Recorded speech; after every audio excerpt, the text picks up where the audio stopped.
hier avec le clown. On va aller jusqu'au bureau du médecin? Allez, venez alors.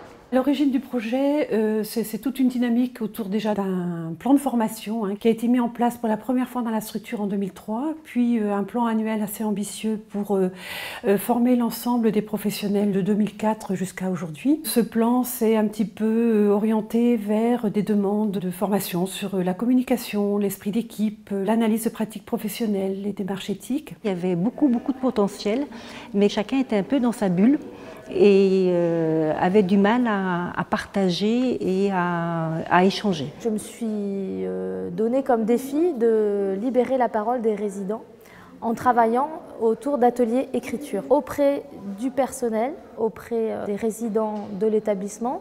Sur les 120, 70 résidents ont été concernés.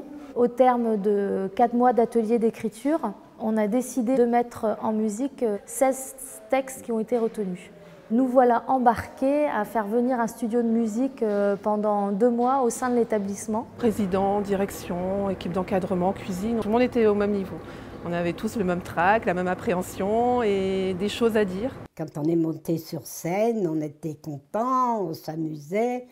On savait que pour nous, c'était un moment historique, quoi. On a donné tout notre cœur, que ce soit aide-soignante, nous, les résidents, on s'est vraiment pris au jeu. Il y a une certaine complicité qui s'est installée, il y a un échange plus humain, moins de distance entre la tenue et le résident. Ça a changé, oui, forcément le regard qu'on a apporté sur eux. On les a entendus. Dans notre relation à nous, on chante dans les couloirs les chansons du CD, ça apporte un plus. En libérant la parole, du coup, les personnes se sont quand même aussi aperçues que ça a provoqué une analyse de pratique en fait. Nous, on dit aux personnes, ils ont le choix, puis on le croit très sincèrement au fond de nous.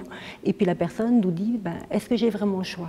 Est-ce que j'ai le choix d'aller manger à l'heure où je veux? Nous avons remarqué en équipe de direction, mais également au niveau de l'ensemble des professionnels, qu'il y avait matière à exploiter les paroles des chansons, les textes écrits, que ce soit par les résidents, les bénévoles ou les professionnels, pour les réutiliser dans des formations, dans des colloques, ou pour lancer tout simplement une réflexion d'équipe. Ces chansons sont tellement fortes. On voit qu'à la place de faire une formation totale sur l'hygiène ou sur la personne âgée dépendante, on met 2 minutes 30 et là on interpelle les gens sur leur positionnement, sur leurs responsabilités.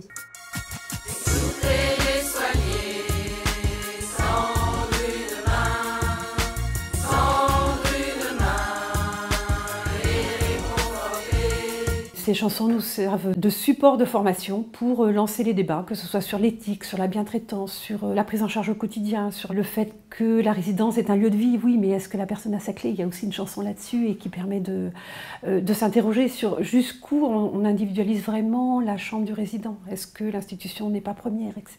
Depuis 2011, nous intervenons auprès d'instituts divers. Et ce qui est intéressant, parce que nous, en tant que professionnels, on remet aussi notre pratique en permanence en question. Que ce CD soit devenu un outil qui est transposable, il nous permet en permanence, parce que le public nous demande, et vous, où vous en êtes dans votre pratique? Nous, on met en place toujours un plan de formation et d'analyse de pratique dans notre structure pour justement être garant et bienveillant.